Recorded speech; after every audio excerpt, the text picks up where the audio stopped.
I love you, Benji.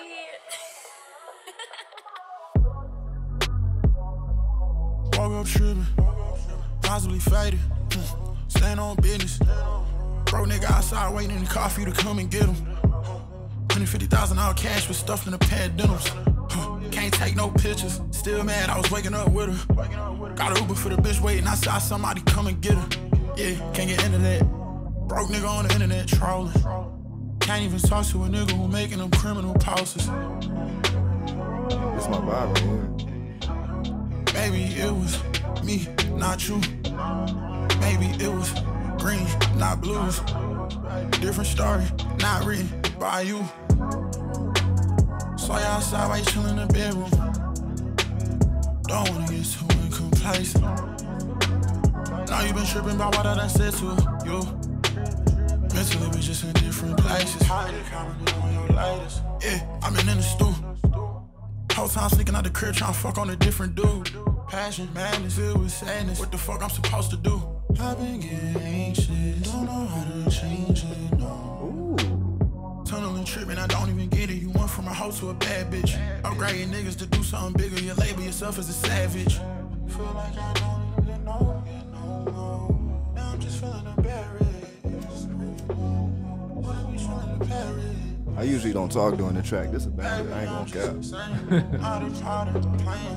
Been losing myself to you. Running through niggas from LA to Philly to Baton Rouge. Saw you outside while you chillin' in the bedroom. Don't wanna get too complacent. Yeah, me and these guys been talking for a minute Now you been tripping about before what I they done started said to recording, you. so Mentally we just in different places. very impressed with their work ethic.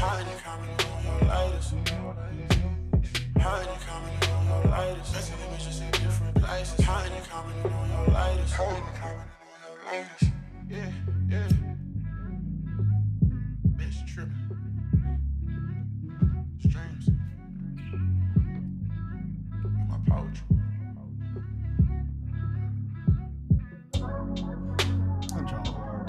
That shit hard. Y'all already know it's your boy 215 God Beats, aka Streets, aka you already know this. We are back to Let Me Rap With You, so. Oh, snap show.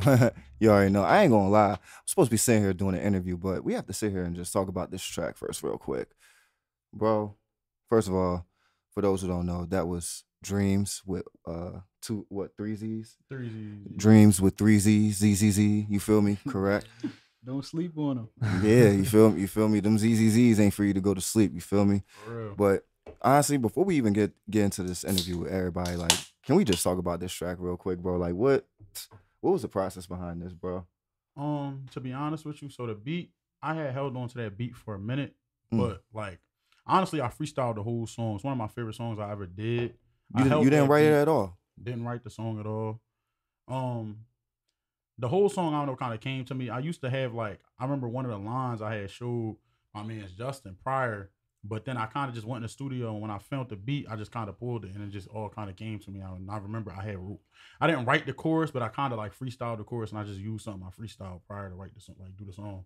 Nah, bro. Honestly, and it just be the best ones that just comes right out from the soul. It just be those ones that really be the hits. And like I said, those songs, like I said, and everybody who know me, I usually don't talk in the intros when I usually let these songs rock, but that shit was fire, bro. I really have to say that, bro. I appreciate that, bro. Yeah, but it's hard because it's sometimes you come up with a track you really like, then you find yourself trying to replicate it, but you it's really not going to do that because it's not original, same type time. So I've been trying just, I guess you could say, now that I know I have tracks that I feel like I'm confident with, just trying to stray away from it and try to stay in my sound, but try different stuff at the same time. Definitely. I feel like the fans are gonna definitely look at one as an organic sound. Definite. But like I said, we got a couple of people here in the building. So before we, get into all the good stuff, I want to introduce everybody that's sitting in here. Like I said, got Dreams, 3 Z's, ZZZZ, don't sleep on them. And, right next to him, we got GDS Jus. Yeah, GDS Jus. That's cool. GDS Jus, you already know. And, right across from me, good friend of mine, been a good friend of mine for a minute, been seeing you do a lot of great things, behind the scenes. It's actually great to finally have you sitting here across Thank the you, room, man. Thank have you you. sitting here on the podcast. Got my boy SNH Music in the building, bro. Yeah, SNH Music. I'm on SoundCloud. I'm on the Instagram. Everything's there. Easy links to get to everything. Or you can call me Kevin O. Did So, you know. did you help you engineered that song we just played, or No, I have other partners that I've worked with and introduced them to before they came up here, and we've been talking for a while. These guys, and they're very good. The footwork and the traffic and everything they did to put in to show me, they really hustled hard, and I'm proud of them from when I first met these guys.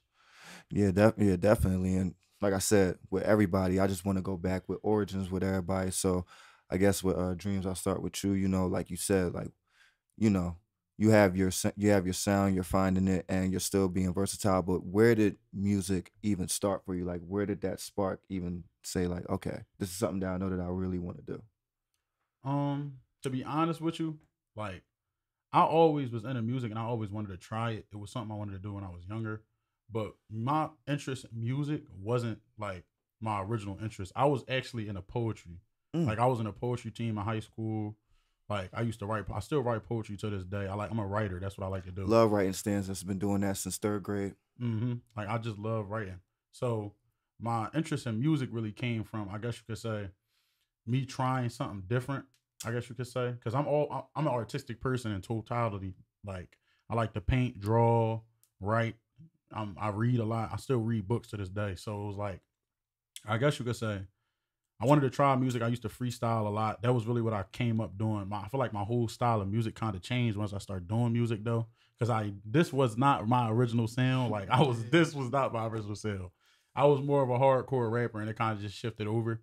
But I don't know. I feel like I said, it just originated with me wanting to try something. And I found out I had a good like talent for it. And I feel like I got better. Like I used to think I was good. Then you listen to my old tracks. It's like, nah. But we all have that. But with Jus, how does your story start with you? Like, where the music? Like, how did you? I'm be honest. Like, I was always like a music head. Like, I look at music like it's an art. That's how I really feel. I really look at music like it's art. Like, I feel like it's just a way you could express yourself. And it's a way love that guys like these, y'all. I just have to say that. I love no, guys like it's this. really just a way that people could look at you and be like, I see where he come from. I see what he about, and you just could gravitate to an artist based on how they coming, basically. So it's like, yeah, I just feel like that's the way to express myself and like everything you've been through, whatever. Like, I feel like I'm a real artist. I'm not one of these.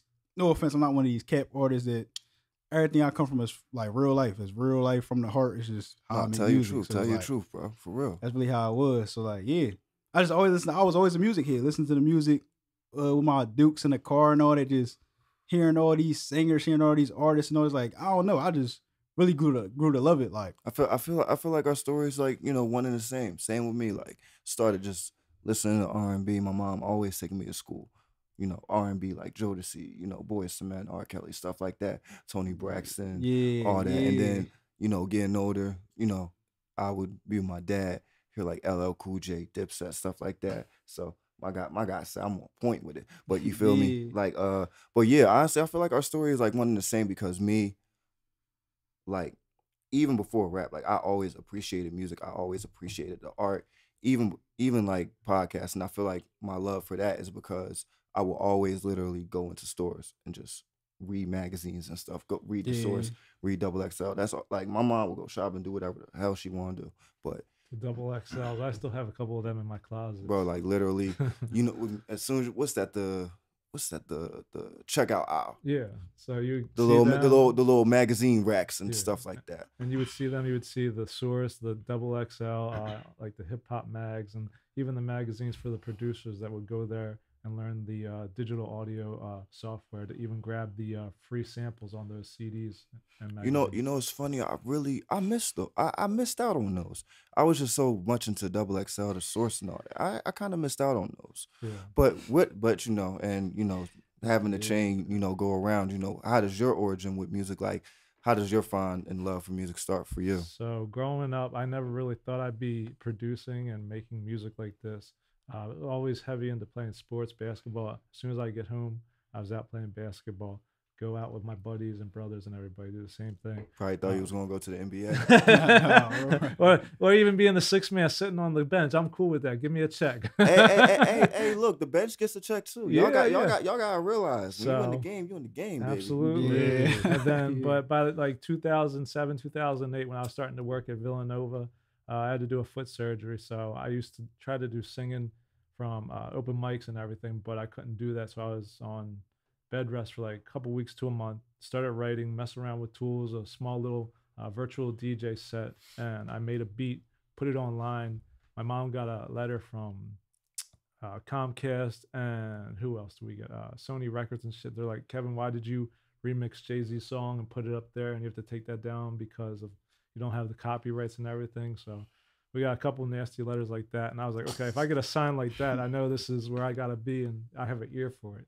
So, and my mom and dad were in music growing up. Fuck you, Sony. I ain't never getting no letters like that. My mom and dad were in music too growing up, so she was in the band. My dad had a little group with his brothers, you know. And then at Villanova, I met a lot of people from Lewis King, who's now currently doing stuff with Snoop Dogg, and a lot of other guys. So these guys gave me my first little shine from 2000. Can you speak of the origins of working with Lewis King? Lewis King was great. I definitely enjoyed working with him. He's amazing. He was just at the ESPYs recently, and then I grew up knowing Busy Works Beats, and he really put me on to understanding stuff. And we have a couple collabs, and he's got a whole catalog and doing a lot of stuff from who he's worked with, from Justin Bieber, Taylor Swift, to everybody, and all these other guys, and just really good. And everybody's reminds me so much like you, Streets. Very humble, and you know, you don't have to.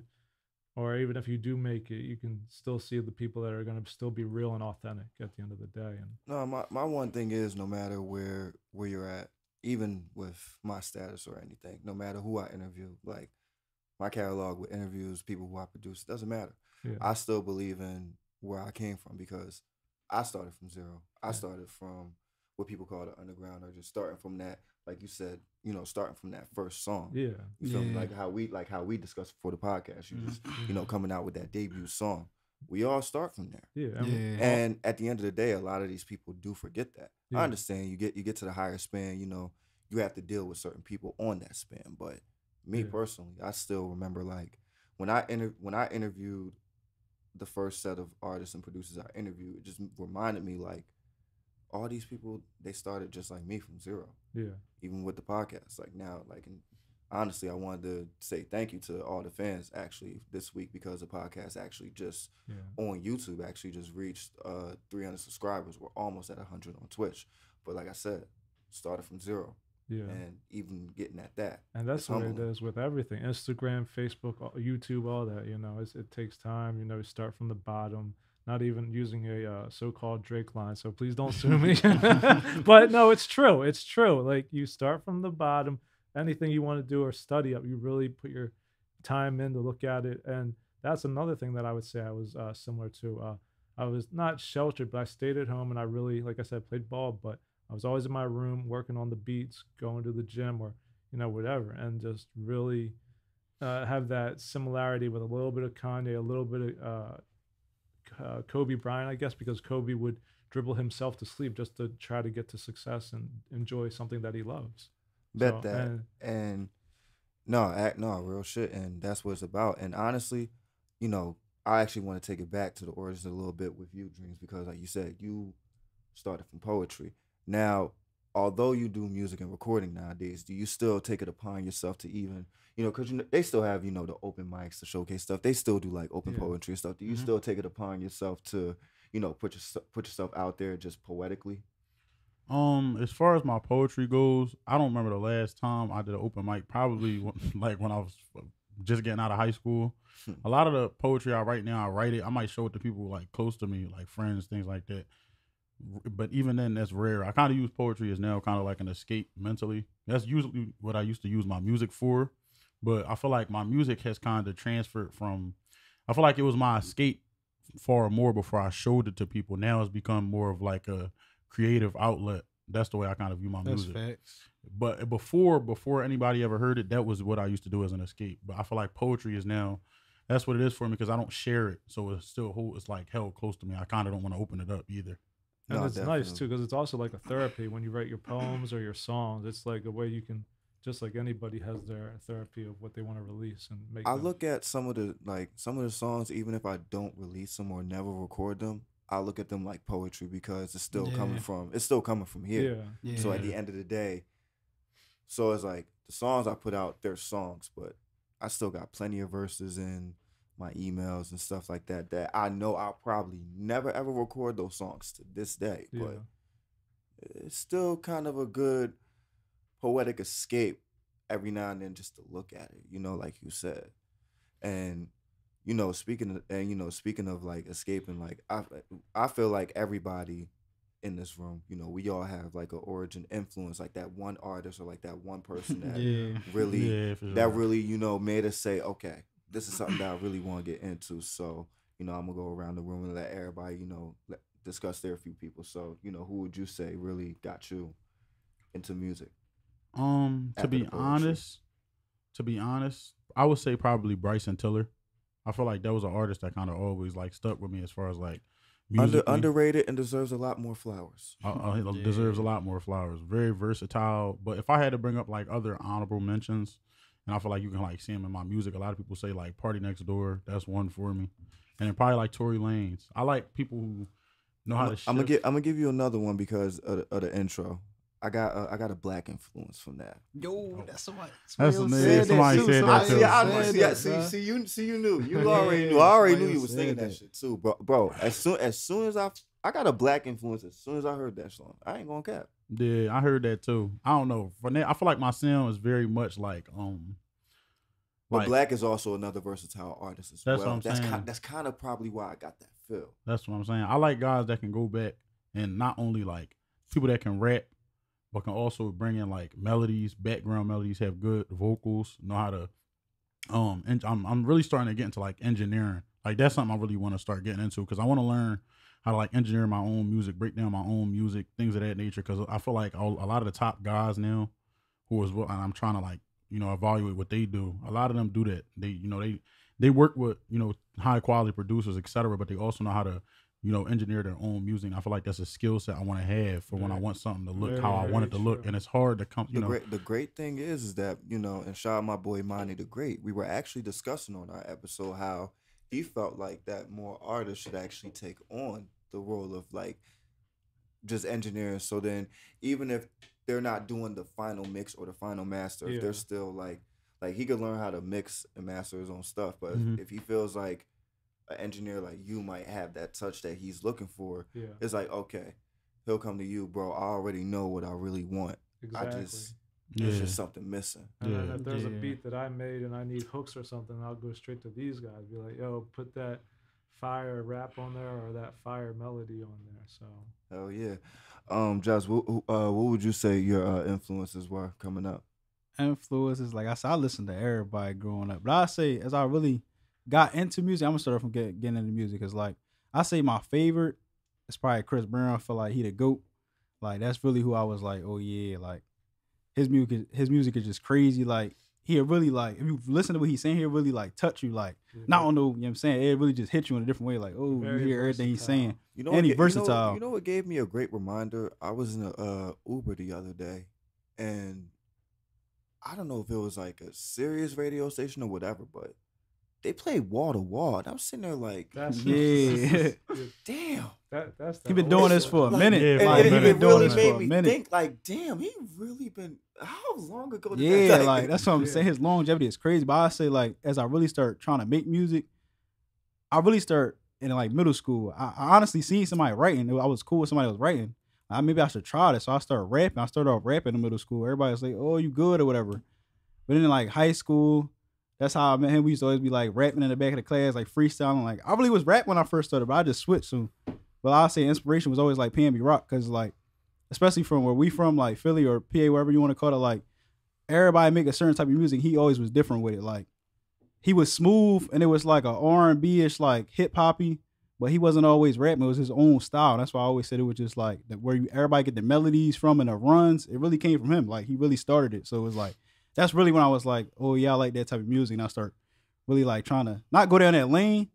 So I had to branch off a little bit. But yeah, I'll say that's probably it. Nah, one thing, bro, and like I said, kindred spirit, bro. Like, I love this guy, bro. Because Yeah. same thing with me. When Yeah. I started rapping, I really started taking like my writing seriously in middle school. Then, like you said, I had that best friend in high school. Like same thing. Shout out my boy Hype. Like that was my like my best friend in high school who I was really doing a lot of my rap stuff with as well. And it's like with him, what I learned is that like not even just recording music, but I appreciated and valued the art because of him. Yeah. Once I really hung out with him and I started listening to music with him, I really started like, okay, I understand. Yeah, I get what you mean. Yeah, I definitely understand. You know, I feel the same way about him. We go to the studio all the time. We record primarily our own songs, but it's good to have one. We make similar music, but we don't make the same type of music. Yeah. So it's good to have, you know, opposing artists inside of the studio with you who can give you like their grasp on like what you want to put on a song and maybe something that somebody else can hear. But it's also good because, you know, we both have sounds for music and an ear for music, and not a lot of people have that. No, and an appreciation for Yeah, it. Exactly, but that's what like- it is. I really appreciate music. I love, like, it's like I really love it. I feel like not the piggyback, but really the piggyback over said, it's really my escape. Like I was always like an anti-social, quiet person, and I really didn't know how to express myself. Everybody was like, "Why are you always so quiet? Like, what's something wrong?" It's never not wrong. It's just like I had to Same find way. something that I really loved to like start speaking through it. So like that's the music. You I know, really just speak through the music. you know what it is, and I'm gonna tell those people because I was the same way, and I'm gonna just give my people the same answer. It's not that we don't want to speak, but it's like the way we want to express ourselves.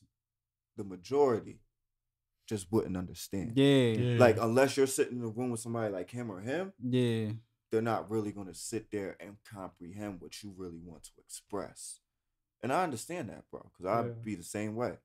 Sometimes, Yeah. like me and him, how many conversations we done had A lot of way conver- before this Yeah, podcast. we had so many conversations, talk about everything and chopping it up, you know. And No, as I said, I really appreciate you, and we were able to talk about the music, talk about anything, and you know, be able to relate to a lot of stuff. And that's what it's understand.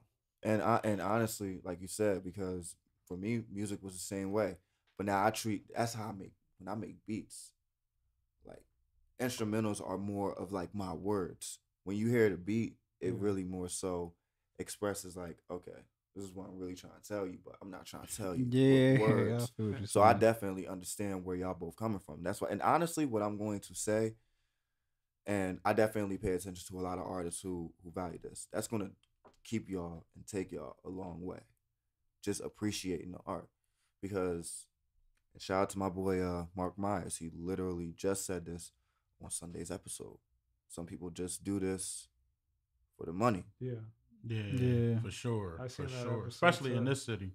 Yeah. Because you look at like all right, I say this all the time, like as somebody who really values like music, you can listen to artists, and a lot of them in our city really just steal what they see is working from another For artist sure. from our city For sure. and create an entire style from it. And it's like what people don't understand now, especially in the music industry of our era, where it's TikTok, etc. Things Yeah. don't go viral unless they're extremely similar or extremely unique. There's no middles. It's not. Yeah. It's either you're extremely similar to somebody where you're comical, or you're extremely unique where it grasps everybody's eye. But those little like clone people that run around, you never hear them. They never succeed. So I don't know why people do it. Speak on it. I don't. And then it's like, at some point, I feel like, especially for like my own character, if I have something that I value to me closely, but I can look to the next man and he has something that's just as similar, it's no value. yeah, There's no Yeah, value that's at all. facts. It's like people don't want to try the creativity and actually try things on music. So you go on like some of these pages, these open mic pages, and you look and they just reposting the same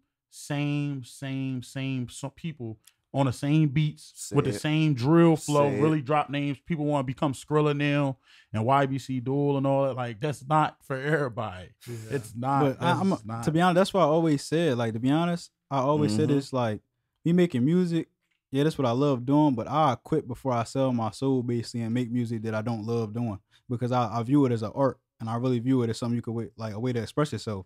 So I wouldn't like basically how Brian be saying cheat the game. I basically want to cheat music and just like hop on a trend and make trendy type music, but I don't really love it. Like it's not music that I really vibe with. It's just I'm doing it just to hop on a trend or just to go famous. That's not what I want out of it. I like- respect that, and honestly, that's why I stopped. Like I stopped rapping literally for about a good, I'm gonna say 5 years. And I probably released my first rap single New Year's this year. But it was because when I heard the song and I heard the style, I'm like, okay, this is this is what I want to put out. Yeah. I don't want to put out nothing else that anybody's putting out. I don't want to try to copy nobody. I don't want to do none of that. Yeah. I'll literally wait a whole year or whatever just to put out a project as long as I know it's original and authentic. Yeah. Yeah. That's like when I was working and telling you I met Lewis King at Villanova. So it's like these people I also worked with told me about Meek Mill and Gilly, and how I also understood how Gilly wrote everything for the Carter for the first one and part of too. So it's like what they just said. It's like how you could have songs that are made in Philly and be taken down to New Orleans or Atlanta, and Atlanta steals our style, our swag, or somebody's gonna write for you, and they don't want to tell everybody who the ghostwriter was because they want to, and then kick them out the door and somebody else and drag somebody else in, and then you hear and see it by looking at the style of how Wayne was from the Carter 1 and 2. He rapped and dressed just like how Gilly would dress and rap. So it's like you see. Would you say that there are also some of the influences that made you want to get into music as well? Because we definitely had to get into your list as well. Yeah. I mean, I even grew up listening to Cassidy, and Cassidy was my favorite. Oh my God! Speak on it, my brother. Cassidy, please. Cassidy was the fucking man. I love Cassidy. Like Cassidy, Sean Paul, all types of artists. I could even go back as far as like people in Motown, the Platters, the Jackson 5, Mike, Chris Brown, Tyrese, Tank. I got varies and all types. I'm not even gonna lie, Tank. Yeah. That Chris Brown, if I did or didn't that's say a, it, that's like, a that's a that's a that's a first on my podcast. Yeah. I ain't never hear nobody say Tank in the influence. That's the first on my because it's like, and then with growing up and finding all these instrumentals to find how I wanted to do, it's like I love Just Blaze and Jalil, Manny, and all these other producers, but certain ones are just a certain style. Certain ones are north, south, west.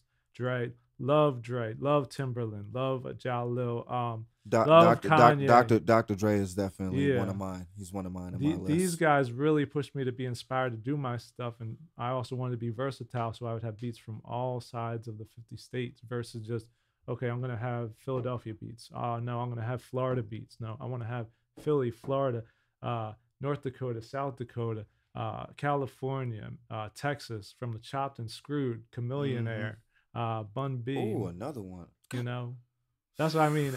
Everybody, when I used to go to school, we would laugh, call Havertown H-Town, just like down south. So it's like, these guys are all inspirations of different things I was able to see and put into a pot like Jumbo and just be like, okay, I'm gonna make my own style. Still love the Kanye, I gotta have the Kanye chain, and other people little inspirations and things like that. Is that the graduation chain I see? Yeah. I'm not gonna lie, graduation was definitely. So I'm gonna say it. Graduated was one of the underrated albums. It doesn't get enough appreciation. Yeah. Like we give College Dropout, My Beautiful Dark Twisted Fantasy, and all the other ones. We give them the appreciation, but we never.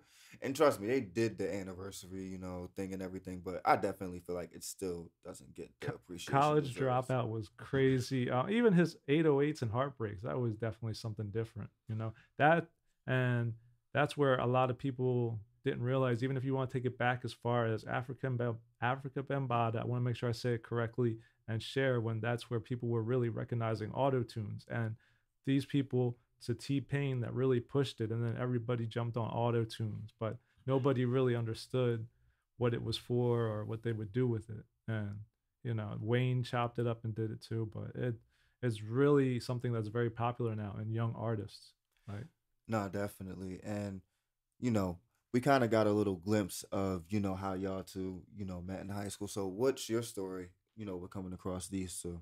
These guys and I, we were talking a few times when I would advertise studio time and everything, and they were asking of good places to go, and I didn't know what their budget was. So I've done stuff here with helping, and Blake's my guy. I love working with him and Tone and everybody else. So shout out the whole Paradise crew. Shout out Streets, everybody.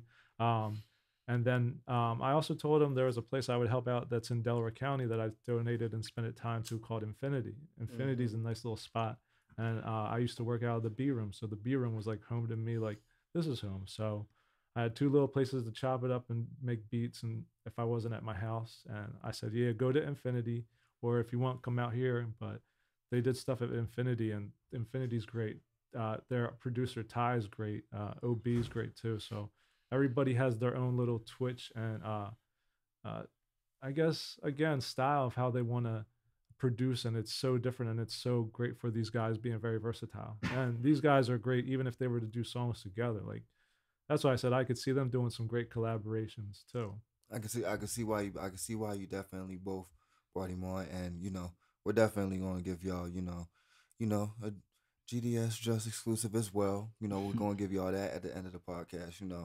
We usually don't give people songs on the podcast. No. But we got 2 guests tonight. Yeah, so, no, I you feel me? appreciate So that. we got to give y'all double, well, really 3. Yeah. But we're gonna give y'all double the reward. You feel me? Yeah. But it's definitely, my guy. You're definitely great. It's definitely great to see. This is the one thing, and I actually really, really just had this discussion literally 2 days ago with my brother about Philly.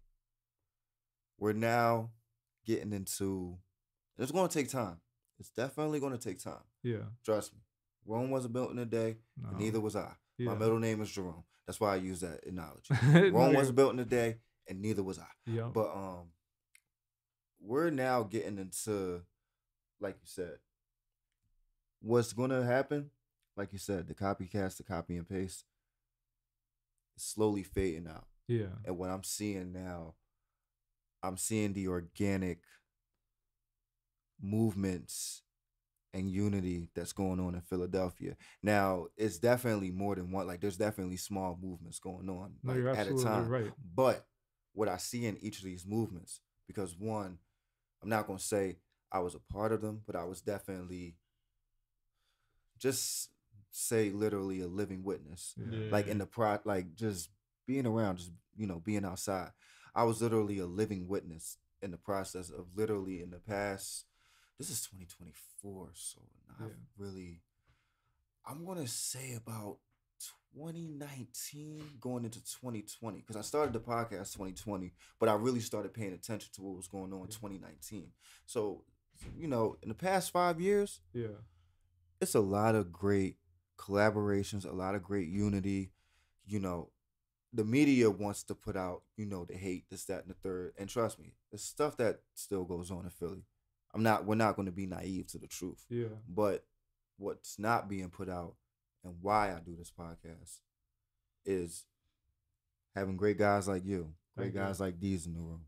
Thank you, man. I really appreciate playing it. great music like that, and like just showing people that there can be great authenticity coming out of the city. Yeah, no, you're absolutely right. And like I said, when we met and did our talking through Instagram and everything else, I said I see a lot of potential, and they did their stuff. They paid for their own time. I've done stuff to help with them, and they showed me what they like, and that first part is what it's about, though. It's not even about the money. It's like you've seen the potential. Yeah, and they even asked me to help out. Like, what'd you guys say? You want me to help coach you, manage you in a way? And I said I don't want to do anything like how some of these managers are today, and they snake people and everything. So like I said, speak on it. These managers really snake the shit out of these artists. So like I said, we'll call it a team or a leader or a coach, where wherever you go, or I need to help you with getting to know and talk to some people, I'll make my phone calls, make my connections, and keep doing your thing. If I come down to the studio where you're at or up here, we're gonna make shit happen. So like I said, I'm very impressed with these guys. Like you said, bro, and definitely, and I gotta give a shout out to my guy Southside D, because when I started, when me and him started, he started managing me as a producer. Yeah. But like you said, they really snake the shit out of you. Like, that's why when I made the decision to really do this,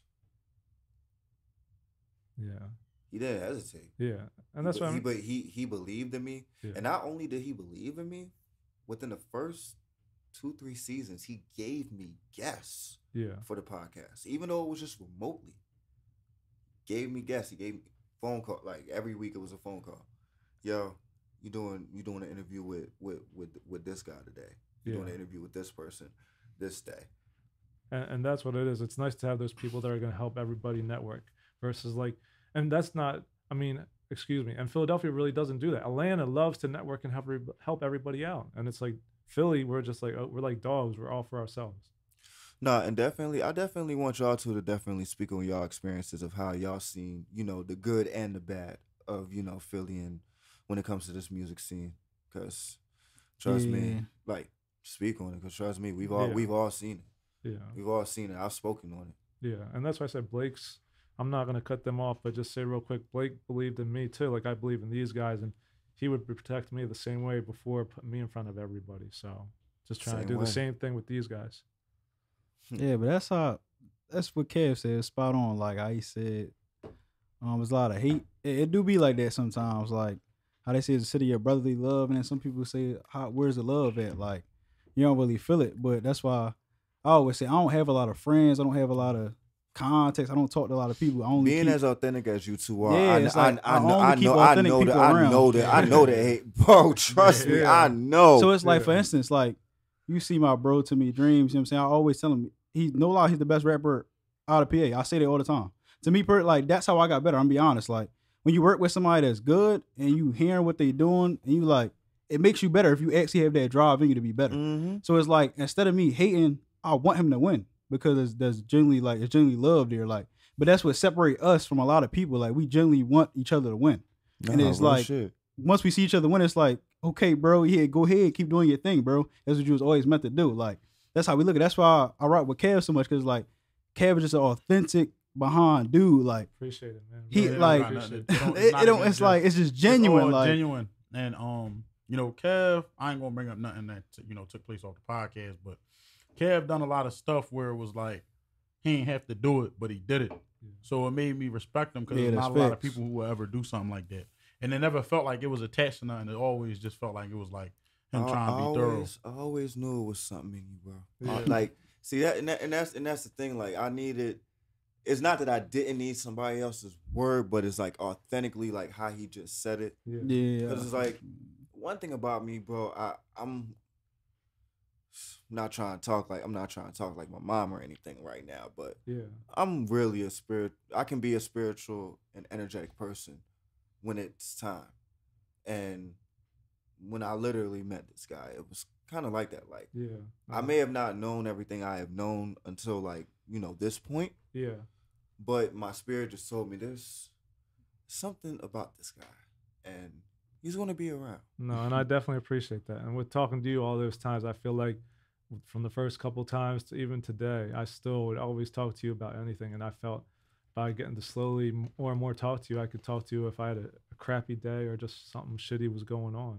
And, I always loved your opinions, and you told me how. You want to know the thing? We're in a world where people just don't know how to talk anymore. Yeah.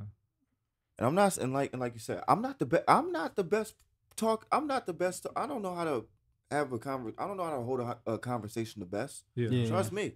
People, I be shocked myself that I have a podcast. I be shocked myself, to be honest. Yeah. And because this is coming from a person that rarely knew how to hold a conversation. Yeah. So, like you said, like, I just try to practice. I just call it being humane. I practice being humane. That's what I look at it as, because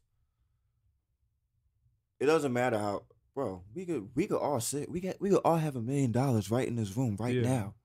It wouldn't matter. No, you're absolutely right. Yeah. One of us could still have a bad day. Yeah. Yeah. One of a family member could have just been in not saying it was fatal. Could have been a bad accident. No, you're absolutely. You feel right. me? Like as simple as that, just a small factor as that, or you never know. Yeah, and I mean, and people just still need to just learn how to just be humane and talk and stop doing this all the time. Yeah, no, you're absolutely. Just stop. Yeah. Stop. Sure. Yeah. Stop. Get some eye contact in there. People need to just stop, like literally. And I'm not trying to be an asshole, but like people just need to stop doing this. Yeah, but like you see how we're having a conversation, right? Yeah. This is how people will be. Yeah. How we're just sitting here talking. This is how the one person out of the 4 will be. See, but that, what I think that is, and I was just talking to my family member about this. I think that's just a product of the generation. Like, you look back, I'm not even going that long, but you look back like 10 years, 2014, it was not like that. It was smartphones out, but it was still you still held the ability to have a conversation, even for people that didn't like to speak. It was like now a cell phone kind of provides people with an excuse not to talk. Yeah. You know, you walk in the rooms, everybody just pulling their phone out when they don't want to say nothing. That's the first thing they do. You couldn't do that before. You had to talk. Yeah. You know what I hate the worst? And trust me. So you might have to clip this part up. But like real shit. Like this is what I hate so fucking much. Like I feel like Peter, this is what grinds my fucking gears. You go to a party or a networking expo, club, whatever. Especially the club. Yeah. Oh my God. Like I rarely go to the club, but every now and then I go to a party. Yeah. Literally, so many great people around. And here's the thing. And I'm just gonna say this. People be so into themselves and just, like I said, being a wallflower, just doing this. This what they doing in the club. And you're absolutely right. Trying to just take pictures. That's it. Take pictures. And you see that more with the women too than the guys. Like, you know. But this is and this is where I'm gonna like cut the bridge. Like say it. And I'm gonna say it. But I'm gonna speak for the women too. Yeah. Some of those women in that room have great talent. Yeah. They might run a business. Yeah. They might own a nailery, clothing line. Yeah. They might manage an artist. Same thing with the guys. Yeah. And it's like all these great people in the room. And everybody's just into just this. The phone. Yeah. Yeah, for sure. You can't put the phone down for 5 minutes to have a 5-minute conversation. That's a shame.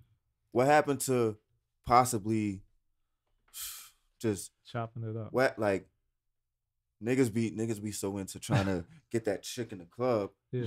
What happened to just two great businessmen just wind up meeting at the bar table, just never knowing, like, oh, what you do? Oh, we need to connect, collaborate, do some versatile stuff. Look, bro, that's how I used to, like, when I used to party, I had my little moment. Okay, get a chick or two, you know, have my little moment. Especially when the reggaeton comes on. When the reggaeton comes on, I have to. Yeah, I respect that. Look, and definitely shout my guy DJ AO, because when the reggae song goes on, you know, break time, whatever business I'm Let me doing. ask you a question, bro. What's your top Philly spots to go to with late night runs? I'm like, we going to the club. What's your top? Give me your top 3. I'm not even gonna lie, I rarely go out like that. I go out to the Dalek a lot because I got homies that run sets out there. But what I love about it is just the people. Everybody vibes and smiles and stuff like that. So definitely shout out to Dalek. Shout out my guy sister Annie Limar. Shout out my homie DJ AO. They always have sets out there, and they be bringing great DJs and stuff out there too. Great club. I'm trying to think. To be honest, bro, like you said, bro, I lost it for most places because, you know what? The only other place I would say, and it's not even a place, make sure y'all follow my guy. Y'all seen him on the podcast, episode 8. Make sure y'all stay tapped in with my guy, Hashland. You know, whenever my guy, Hashland, has an event, him, DJ Bria G, think DG, bro, if I'm saying your name wrong, bro, you can wear me in the comments, whatever. I'm sorry, but when it comes to them, now when they do sets, most of the time Silk City, Hash might do some stuff at the the Void, but it's all about who's doing the sets nowadays. Yeah, okay. For me, that's what it is. It's not about where it's at. It's about who's doing the sets, who's hosting the parties. Because depending on who's hosting it, will depend on the vibe that's coming through. Yeah, that's facts. And then I remember you were saying you used to rap and everything else. So my first studio I ever rapped in was Milk Boy when they used to be up in Ardmore on Lancaster Avenue. So like, what was your first places you went before doing and mixing stuff at home or here? Or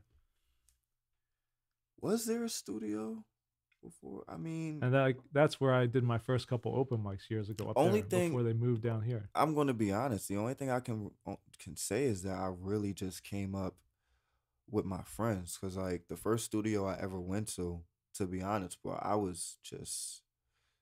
And shout out to my cousin Muller. He'll tell you. We'll probably have an episode where this ain't the. I'm not gonna tell a full story. That's another episode. Yeah. But mainly, and I love my friends to death. Shout out B-Rock. Shout out Jack Quinn. I love my guys to death. But I was more so the wallflower of the sessions. Okay. Like, I was one of the cool kids. Hang I was around. cool. I was cool. Like, I was. If you was in that studio, Yeah. even though it was like an underground type joint, if you was in that studio, Yeah. in that section of the city, you was cool. Okay. Yeah. Even if you wasn't in the booth, like, okay, Yeah. I'm cool enough. I'm cool. And I'm 13, 14. These guys, they already like in high school. Yeah. Like Yeah. 18, 19. So I was like, damn, I'm 13. I'm cool.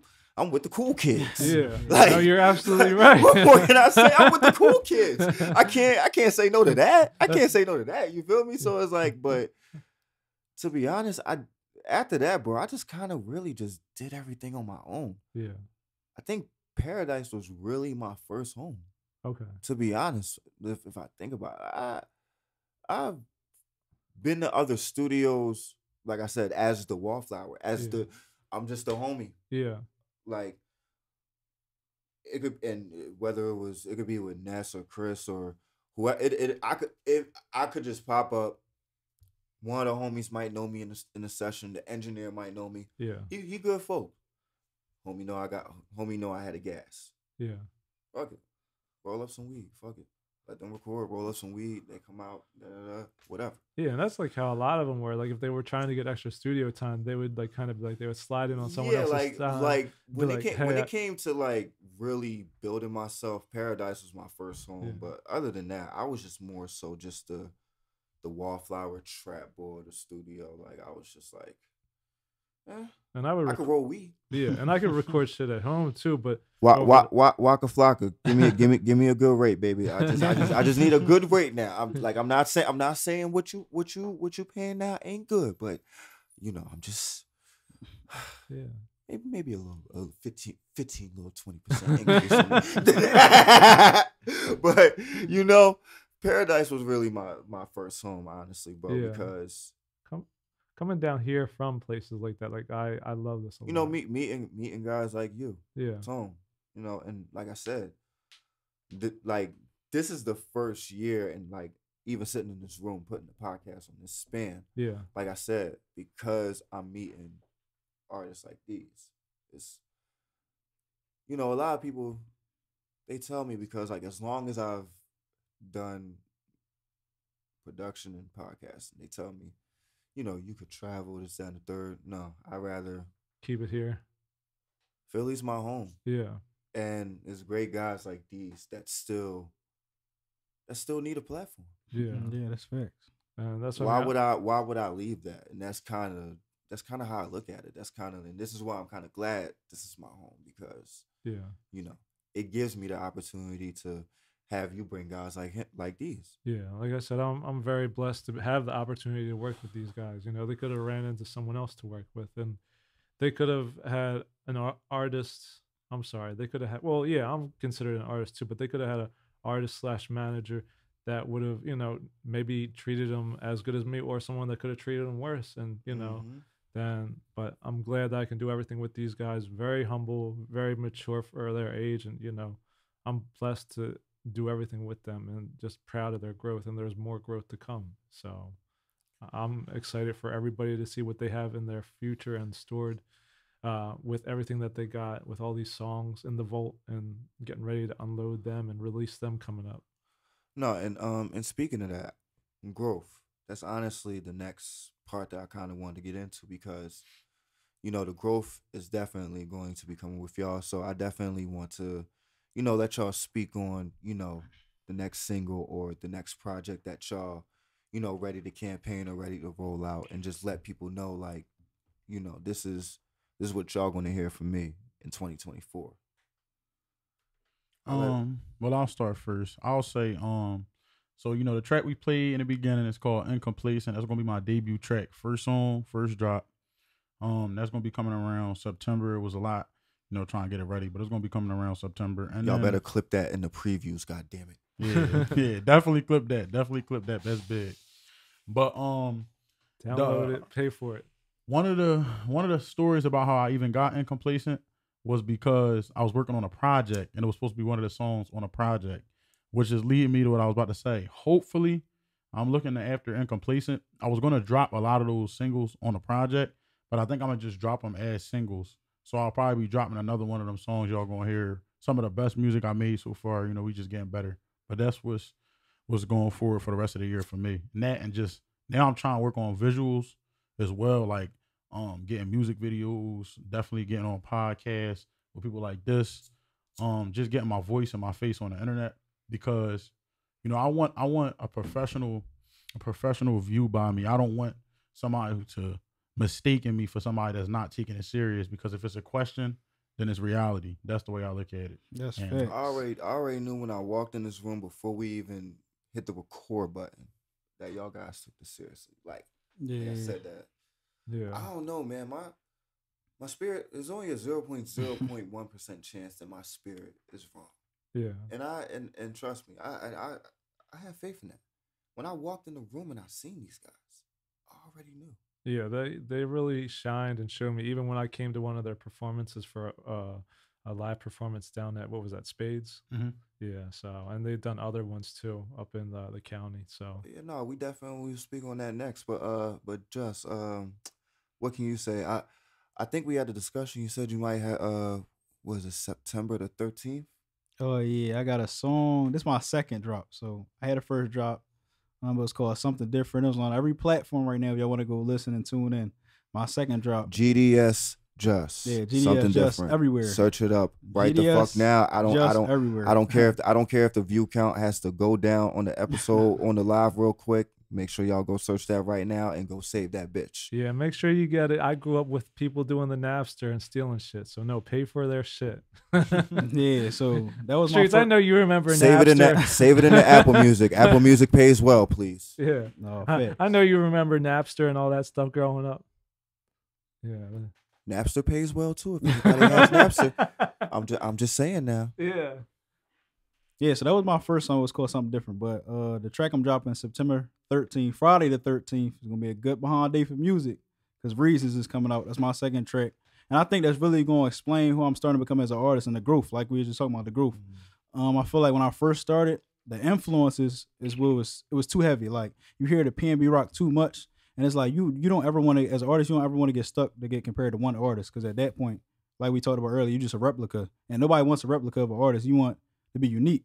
So it's like that song, Reasons, is like it's just different, and it really just showed me. I feel like that's just me as a whole. Y'all like, want to hear Reasons? Y'all better yeah, stay tapped it's into just this me as a whole. goddamn episode. So it's like you might still hear the little P&B rock influences, like maybe with the runs and all that and the melodies, but that's just the music I like doing runs, ad libs, layers, and all. That's the good music I like and listen to. So you might hear that aspect, but the song, you just gonna be like, oh, that's just like he's his own artist. So it's like that's really what I wanted to accomplish with this song. You know what? You know what? And I can attest to that. You know, we always in the studio together. Like I said, we make all our music for the most part in the same studio.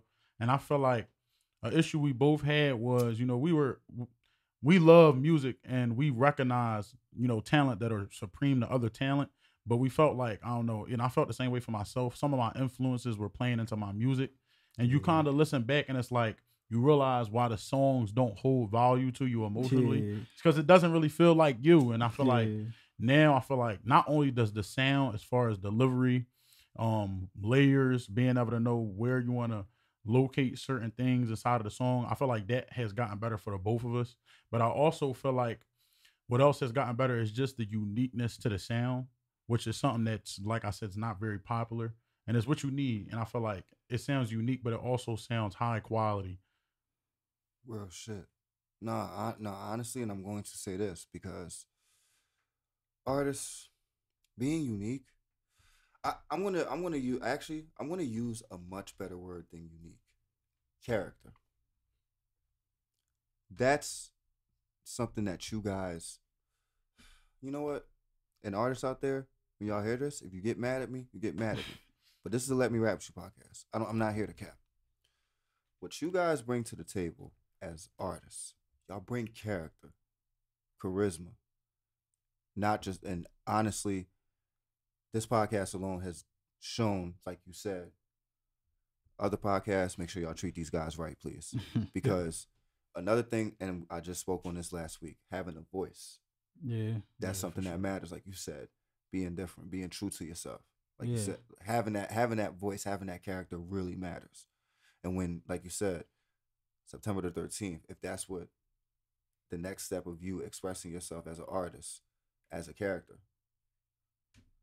Yeah, but I guarantee y'all, and trust me, I ain't even hit the play button yet. Yeah, I'm gonna piggyback off it and say, like, even you hearing that's my second song that's ever getting dropped. That's gonna be a second song out. Yeah, I'm featured on like 3 other songs, but that's my second solo song.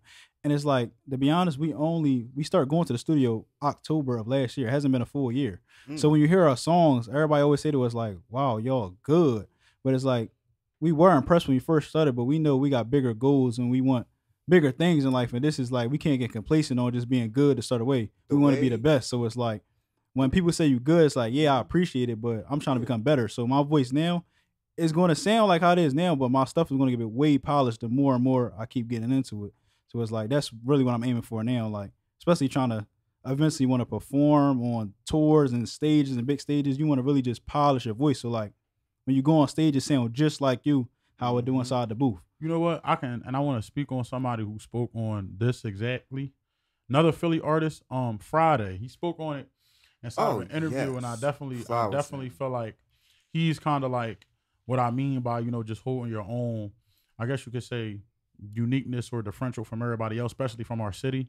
But I don't want to get away from the quote. What he said was, you know, an artist, it took him almost 2 years before he could polish his own sound. It's like, not only do you have to find your sound as an artist, but you also got to recognize that you can find the sound and it still sounds raw. So then you got to work to develop it. Yeah. And then, you know, with some artists in the game right now who kind of like blew up real early into them to ever creating music.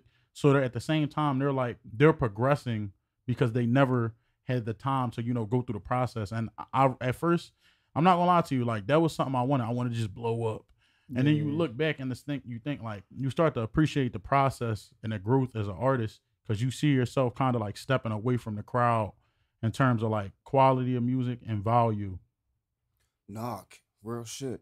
And to be honest, definitely shout out to Friday, because he's definitely, like you said, we're speaking on growth. Yeah. Yeah. Not even from when he blew up in the industry. Yeah. He's still growing as an artist. Like, I just heard his most recent stuff, and I'm sitting here like, wow, like this, compared to when he first dropped, like you said, that growth, it still matters. Like, even you can have millions of dollars. Yep. You can have a feature with DJ Khaled. Yep. Doesn't matter. Yep. That growth, like, he's still growing as an artist. And that's what really matters. Like, and just having that uniqueness. Because I'm not gonna lie, and I definitely have to give flowers to Friday. There is not, like I said, and we gave a lot of credit to a lot of R&B artists tonight, but there are not. Absolutely. I can't name one artist in the game that's doing it like Friday right now. I'm gonna be real. That's facts. Real shit. Yeah, I love Friday, and I said growing up, even probably somebody that was like that, but kind of different, was like, even Akon was crazy different. Like, you know, ahead of his time. Yeah, and then T-Pain was crazy. I'm trying to think who else was insane, even for. And that's the other thing too. It's like, you look at these females for rapping and singing, they're incredible, and like these guys. And it's like, who was the first one to put on for all these females? Because if they get inspired by somebody else, and I guess maybe probably the first one was Lil' Kim, that would also do stuff, and then later on you got like Nicki Minaj or someone before her, and then you got Nicki, so Cardi and all these other women are looking at these. So everybody's inspired from somebody, and they have their own style, but like you said, the growth, the way that they'll develop, people who they admire, the people that came before them, and they're still showing them flowers and respecting their avenue of the way they came and how they paved it, versus, you know, throwing dirt on them, you know? Nah, big facts. And next thing that I want to talk about, and you actually brought it up at a great time. You said you wanted to just drop everything as singles. To me, that's the best choice Yeah. because we spoke on this before the podcast. Which was content. Content. Yeah. Dropping singles would actually help raise the content better for actually every track, because then you're literally just raising the multiplication of your content, because literally you're going to have more than one piece of content for every song you drop anyway, or every song that you want to promote anyway. So dropping them all as singles, dropping them all as different releasing pieces, increasing the algorithms not only on your platform as an artist, but as a content creator on your Instagram, TikTok, X, Facebook, whatever. Some people too, Yeah, and Facebook's still around, and it's great because you can use that for platforms from here to China to the Philippines and everywhere, and then they can also listen to it, just like with the Messenger, where it's like people will still message each other and their families overseas, but the same thing with the platforms to do that, put it on every platform content, because the attention span that when we grew up, maybe being a little older or around the same age, people used to do mixtapes and they would have 6 to 12 songs on there, and now people would listen through that and they're done in a week or a day, and then they want more. So content of dropping a couple songs or solo or one at a time gives them more and then more and more. So But the piggyback off that, and I know he could piggyback off this too, what I'm about to say. The main thing you're going to get from me is consistency. That's what I want to do. That's how I'm trying to make my mark. Speak on it. I'm going to be consistent as possible. Like, I don't want to be that artist where it's like, oh, he make a good song, and then we don't hear from him for another 8 to 10 months, and he just disappeared. I'm going to consistently put out music, because that's what I love doing.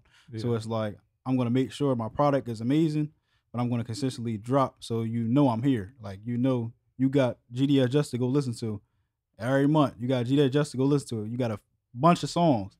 Go listen to it. That's how I plan on coming. Follow on Spotify, saving the Apple Music, y'all. Yeah. I'm trying to tell you. But to follow up on that, not only do I want to be consistent with the releasing of music, but I also want to be consistent in the promotion of music. Facts. Because I don't want to be somebody who's going to cram, quantity and put out a lot of songs, but then it's not marketed. Yeah. Nah, or even if it is a good song, because there's people that put out a lot of high volume of good music, but they just don't market it, because they think that just the consistency is the only thing that is valued, and it's not. Especially now with the attention spans being so short, like KOD said, it's hard. So I would say for me, I just want to work on putting out songs, but making sure the quality of how I promote improves. So I don't want it to be the same thing every time. I want variety, and I also want to be able to grasp different age groups, because you got to recognize different age groups value different things in music. It's not the same, I know from my own experience, like I've showed some songs that I've made to people around my age up to 30, and they saying it's tough and it's turnt, and and you show it to your uncles and aunts and grandmoms or somebody older at your job here. Some people can vibe with it, but that's not really what they listen to. And it's not that you only have to be abroad, but I guess you could say for the sound I'm going for and the level I'm trying to reach, I don't want to be somebody local or in the tri-state area. I want to be global.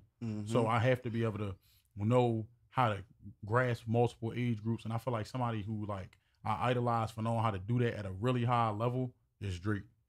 I feel like he mastered it. 50-year-olds, 60-year-olds can listen to Drake's music, but so can people anywhere from 5 years old really that can comprehend music, because he get played everywhere up until forever.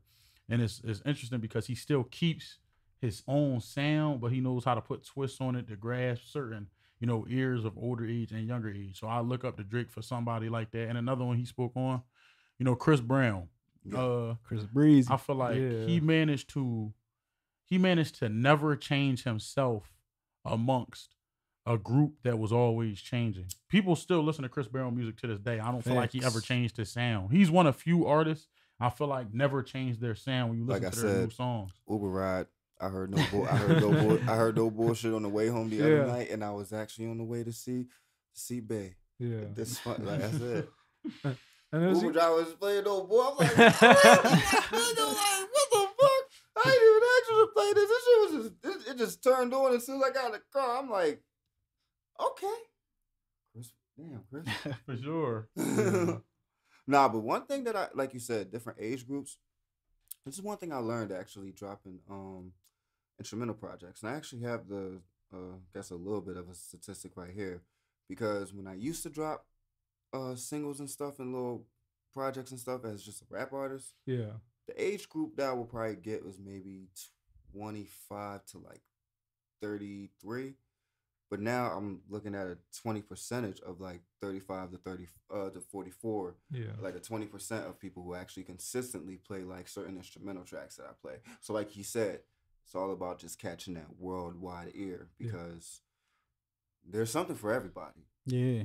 And once you're able to grab that, pause, but I'm sorry, bad. But once you're literally able to grasp that, like literally you're able to just expand your brand infinite. But you know what it is, and I don't mean to cut nobody off. No, you're good. But you know what it is? I think it's because the people who are putting out the music are just naturally good artists, so they don't have to try to gauge what's the change in sound. Like SZA's gonna put out music, and it doesn't matter what year it is because it's a good song. It's just a good record. Yeah. And people like Drake and all them, like I said, they don't have to change their sound. You listen to old Drake, he still did a lot of the same flow switches, tone switches, different type of beat selections that was always abroad, but he never had to change himself as an entire artist. And I feel like all the top people are like that. You listen to Lil Wayne, he just did a track with Corday. Why being Corday regardless, but he just did a track with him. He still has the same sound. He's still Lil Wayne. So people that put out good records don't have to follow the sound if you know how to just put out very good quality music. And the one thing that I definitely respect how you said it about Drake, because a lot of people when I heard Honestly Nevermind, I got a little bit of what was that project? So Far Gone. If people I'm gonna tell people right now, if you listen to So Far Gone, it's like, I'm not saying Honestly Nevermind. It's like Honestly Nevermind is kind of like a chop and screw, like revamped version of like So Far Gone to me. That's what that basically was for me. Mm-hmm. When I heard it, everybody had their little judgment and all that, like, oh, Drake switched up his. I'm like, he really didn't. Like, I'm not gonna say he didn't, but like you said, like this is something that he's been doing. It's like he's evolving to each generation. So it's like even like with Fabulous, it's like if you want to stay with consistent content, you got to keep up and follow. But if you're going to stay, which even these guys are explaining to me for being a producer, where I have different styles or might sound like Scotch Storch or this and that, but to be able to always stay working with them, I got to understand what they want and what they need. No, facts. And then that's like the same thing too. That's one of the biggest factors, understanding what the artist needs. Yeah, that's facts. Engineers, management, get your notebooks. Yeah, because you're like you said earlier with like what Manny said. Manny, shout you out, you amazing. And it's like you as the artist, as the engineers, as anybody, you're in there to make sure that they're happy, and you got to put all that time in. Just because you think, I'm not trying to quote anybody again, but I really loved what he said. He's like, you're doing multiple hours, multiple years of this to make sure you can make them happy. And you're sitting behind there and you got to give them what they want. Just like at a restaurant or selling a car, you got to make sure that the product is right. Yeah, definitely. Shout out to Monty for speaking on that. Their consistent content when they work with you is right how they like it. Just like how Manny Fresh and Juvenile said on a podcast, they said that the more you build a relationship with each other, you know what each one wants, and then you get those things done faster and faster. And, you can feed off each other. To even, there's something else. Oh, like even we said earlier, like talking about with Drake and Chris Brown, it's like, they're both similar and different, but even if they were to be on a versus challenge together, that would be very interesting. So they have Drake to bring and Chris Brown on the versus. Yeah. So it's like with relating that to also relating this is that, you want to give the customers and the artists and the, I guess you would say, the listeners what they want. But you also want to make sure your artists are happy at the end of the day. Yeah, that's it. I feel like if the artists are happy and that's what Chris and Drake do. I'm actually going to say this. I feel like if the artists are happy and like just said, like true to themselves and not You can't lie to yourself. Yeah. Yeah. You like I'm gonna be real. Like I really have to really stand on business on what he said earlier. Yeah. Like really just being yourself, just being unique. I have to stand on business with this because artists, I'm gonna tell you this. And I learned this being an instrument, like doing instrumental projects. You cannot lie to yourself. Even just making a beat, putting out an instrumental single, Yeah. that is me. I will not lie to myself as an artist, as a producer, as a podcast. I don't care what type of work I'm doing. You can't lie to yourself because at the end of the day, and if you get the views, mazel tov. Yeah. If you get the views, then mazel. And Whatever. that's- Do like then what can I say? Yeah. But at the end of the day, I feel like a lot of, and honestly, I was telling my artist the same thing before he really started, getting more views. Like I told him, like, bro, just stay true to yourself. Don't fall for nothing. Don't think that you have to do what the next artist is doing. I'm telling you, stick. If you want to tell me that, like, and he says that I manage him, I'm not gonna say I manage him. We work together. I'll say it like that. Yeah. But I always tell him this. If you're telling me that this is how you want to do your project, then this is how we're going to do your project. Absolutely. I'm not going to tell you no different. I'm not going to say, oh, you have to do it like this. You have to have this person. No, if this is how you want to do it, then this is how we're going to do it. I'm not going to hesitate. I'm not going to have a second thought about it. This is what we're going to do. Yeah, and that's like with working with these guys. They're independent artists. We all work together as a team. It's not one person's telling them what to do. These guys are doing everything how comfortable and free that they want to do it. And, we're just helping each other to say, okay, hey, GDS, hey, Dreamzzz, there's some open mics. Hey, there's some photo shoots. Go down to these events if I can go or I can't go. And we're all helping each other out so they get to find all these things, bring them on these podcasts. And I'll make sure we get them back on here again, too. So, no, look, one thing about Let Me Rap With You, we're about growth. Yeah. And, like I said, I'm definitely going to be glad, especially with the conversation we've had. Yeah. I'm definitely going to be glad to have these guys back. Yeah. Especially, for sure. I'm definitely going to be glad to see the growth. Definitely going to be glad to see where the discussion goes next episode. Yeah. But the final thing that I'm going to say is I always let everybody give a final gem for the podcast. Something that you want to give to the fans, the listeners, or even like you want to give a gem to the artist. So I'll let everybody go around the room and just give the one gem. I'll let Dream start.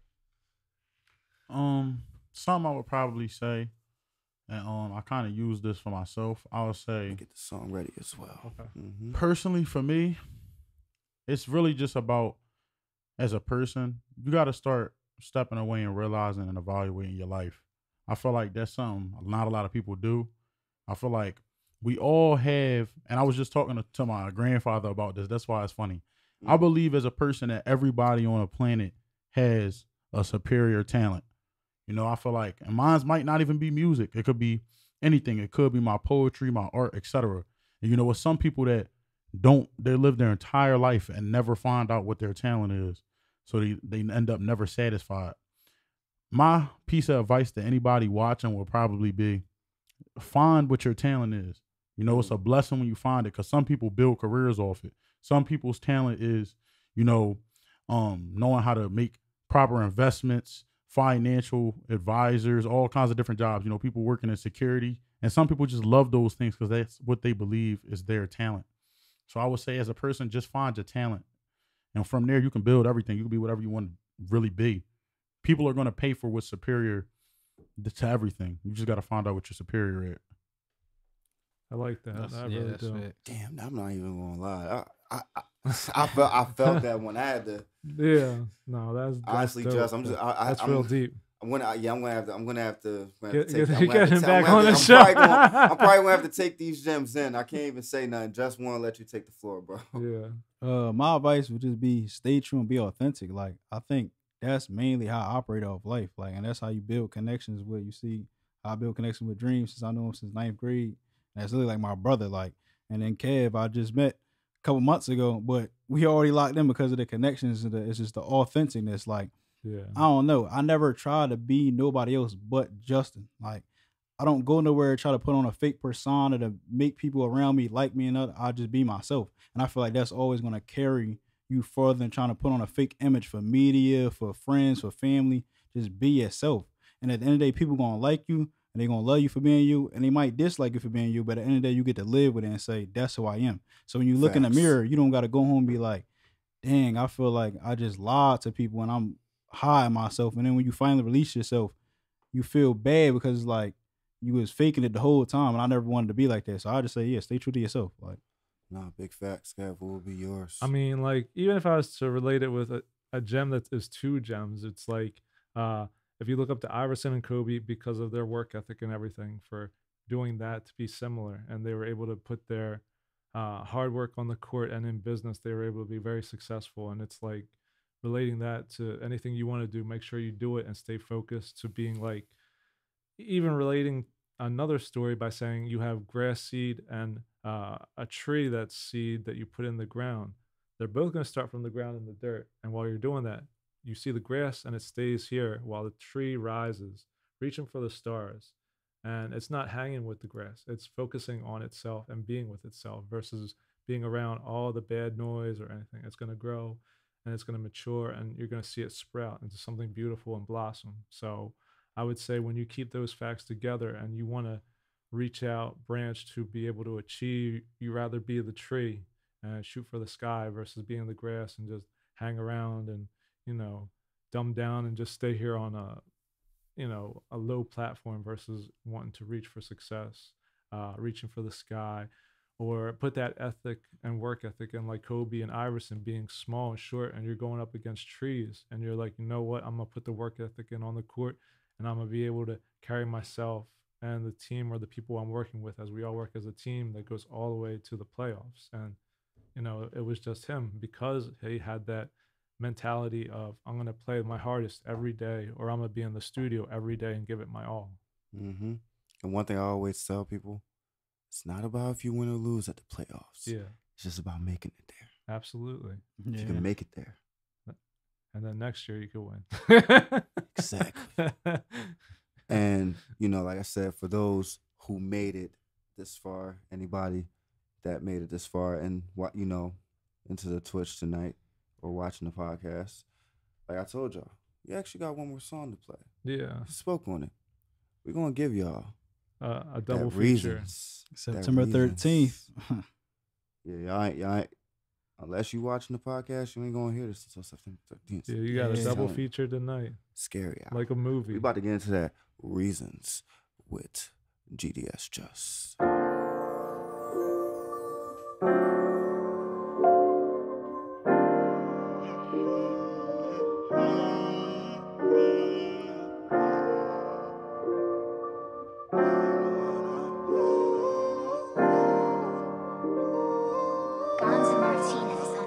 There's so many reasons to keep you away. Oh, baby, you cheated and messed up your place in my heart. Hard to see you go. It hurt that I should've known, but I always lose control of it all. Sad to see why it gotta be like that. Why you had to cheat, why you had to creep, you had to up and leave like that. Oh no, I was so patient for you, girl. Steady was waiting for you to change, but it still will remain that you're gone. Reasons that I couldn't believe it. You was creeping, deceiving, manipulating for no reason. Hold on, girl, let me tell you how it feel. Told me you would always keep it real. All the times you told me just to chill. There's so many reasons to keep you away. Oh, baby, you cheated and messed up your place in my heart. Hard to see you go. It hurt that I should've known, but I always lose control of it all. Reasons that I can't explain.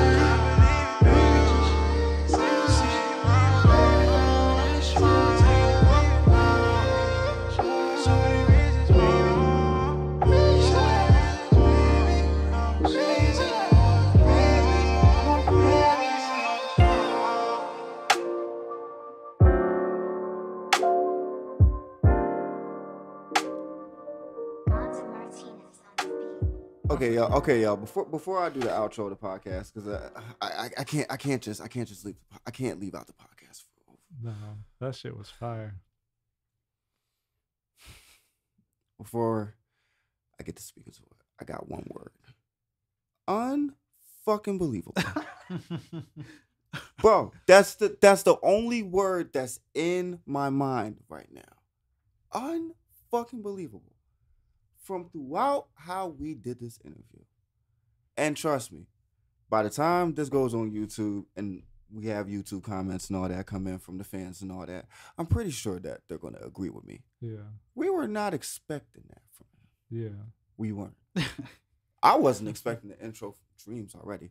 I'm going to be honest, the podcast, y'all going to have to, fans, y'all have to wait for these, but me, I'm going to have to, go on this laptop and take these personally on my own.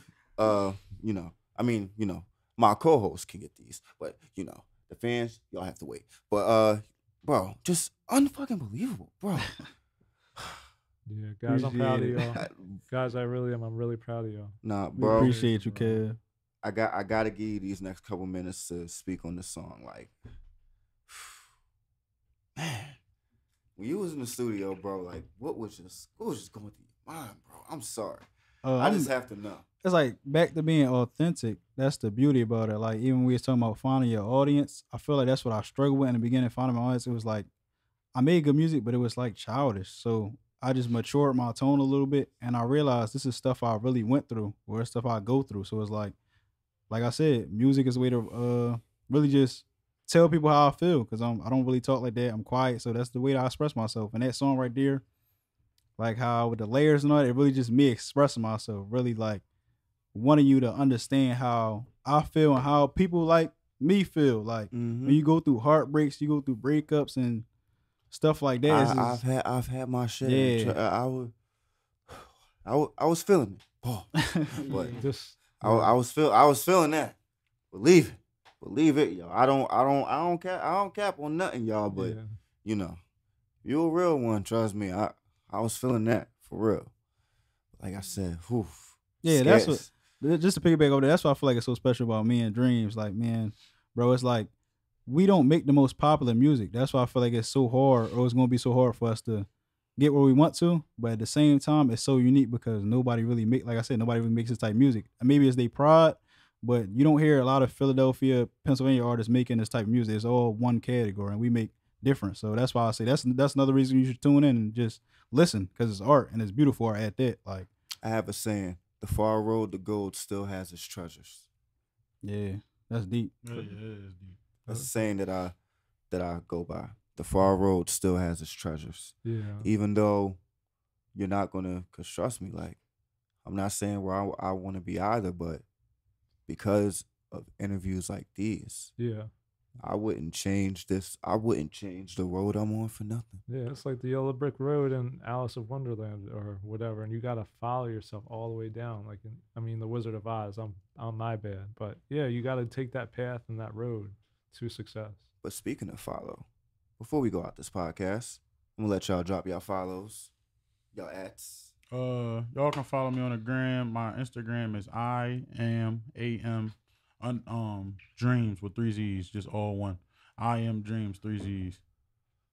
All right, so me on Instagram is the real GDS Jus. No spaces, no dashes. The real GDS Jus is me.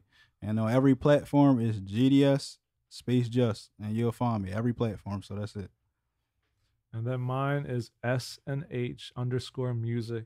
So, and then when you go on there, you'll see my YouTube and my SoundCloud page. So I got a bunch of stuff that I'm getting ready to release. These guys have heard it in the car, behind the scenes. These guys, my best friend over here, he's heard it. So I've heard him. Yeah, so it'll be getting ready to drop too. So, but we're gonna focus on these guys tonight, like we are right now. And y'all bet. No, I'm gonna keep it a bean. Everybody, y'all bet. No, everybody, y'all follow all 3 of these guys. Y'all follow all 3 of these guys, because I promise, with the stuff that I've heard behind the scenes, especially from you. Thank you.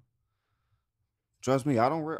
Yeah. People don't see me raise the eyebrows like this for nothing. No. So trust me. Even Trey and everybody else popping in there, they're like, yeah, let me get that beat. But you already know, It's your boy 215 Got Beats, aka Streets, aka you already know this. Shout out to everybody who tuned in tonight on a Wednesday. Yes, a podcast on a Wednesday. I know he's like, whoa, it's not Sunday yet. Yeah. No, it's not Sunday, but I wasn't waiting to bring these great guys here. Shout out to Tone as well. You feel me? Tone. Always shout out to Tone. Tone, what up? We Shout out appreciate you, Paradise. man. Make sure y'all start shouting him out in the comments too. 'Cause we can't Absolutely. do this without him. You feel Follow me? his gram too. Definitely. You already know. But Let Me Rap With You podcast. Your boy 215 Got Beats, Streets, That's it. SNH Music, GDS Jus Dreamzzz. Don't sleep on any of us. Yeah. But we're out of here. And good night. Good Good night, night, y'all. yo.